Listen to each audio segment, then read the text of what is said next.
why is farm waste such a big problem? And can you explain more about how that is a problem? Yeah, so after plastic, wheat straw is the most abundant agricultural waste in the UK. I mean, wheat is in everything, nearly everything that we eat, pasta, rice, crackers, just majority of the British food staple diet is made up of wheat. And in other nations, it's, for example, it's rice, but that also generates a lot of straw as well. So this problem is it cuts across. And due to so traditionally farmers would openly incinerate the wheat straw on the field once they're done with the harvest. But obviously, with incoming green regulations, they get sort of penalized for doing this practice. So they now have to pay waste disposal companies to collect the waste wheat straw. But then a Yeah, good percentage of that ends up in landfill anyway. So it's kind of like pushing the problem around and not really confronting it. So we've seen a huge opportunity to utilize this biomass to create materials that could actually confront and decarbonize another aspect, which is the built environment. So we manufacture a thermal wall cavity insulation. So this is what you would install in walls and in lofts, in homes to make them more energy efficient so that they can stay warmer and perform much better using less heat and therefore decarbonizing also the housing stock as well. Because again, the UK has some of the worst performing when it comes to energy efficiency housing stock in Western Europe. And we really need to tackle it. There's a whole myriad of issues. I can go into it all day: mold, oh yeah, different respiratory diseases that residents are having to grapple with, the impact on the NHS as well, and on public health.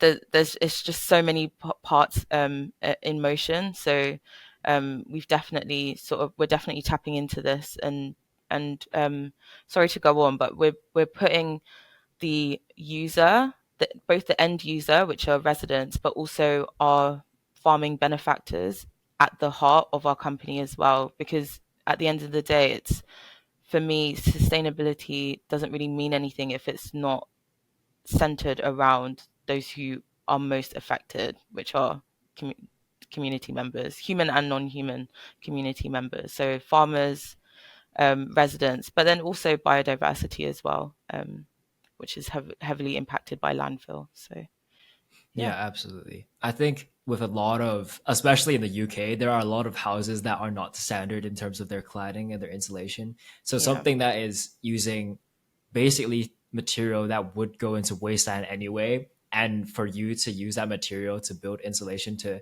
maybe get these houses to standard would mean a lot. yeah. Just wondering, like, this is on a personal level, but then do you think you guys would be installing the insulation like on top of like the current buildings, like with like around the current buildings, or do you have to take things down? Because obviously, I asked that because it's obviously best to recycle materials, but then even better than that is to reduce having to break things down Yeah, and for sure. of the sort. So, what is like the method of installing this insulation? So currently we produce insulation bats. So they're boards that can be fitted into the wall cavity.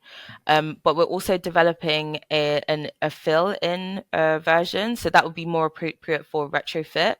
So upgrading existing buildings. So what you would do for that is essentially drill a hole in an existing wall, put a tube into that, and then blow in the soft material until it fills up Right. the wall cavity.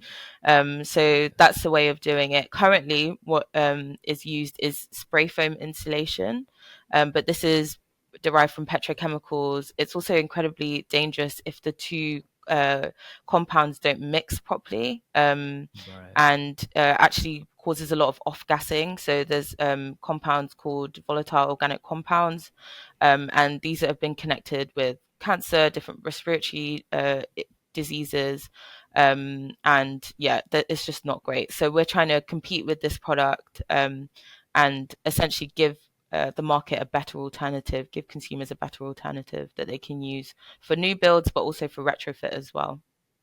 Absolutely. And friendly competition is always encouraged. I mean, Yeah. that's just what helps everyone get Yeah, ahead. and giving customers choice as well, because currently on the market there's not a lot of bio-based insulation available. And if there is, a lot of it's hemp-based, which again, I can go into the environmental impacts of Yeah. that. Hemp relies on monocropping, also it relies on pesticide use, and it's a very expensive plant.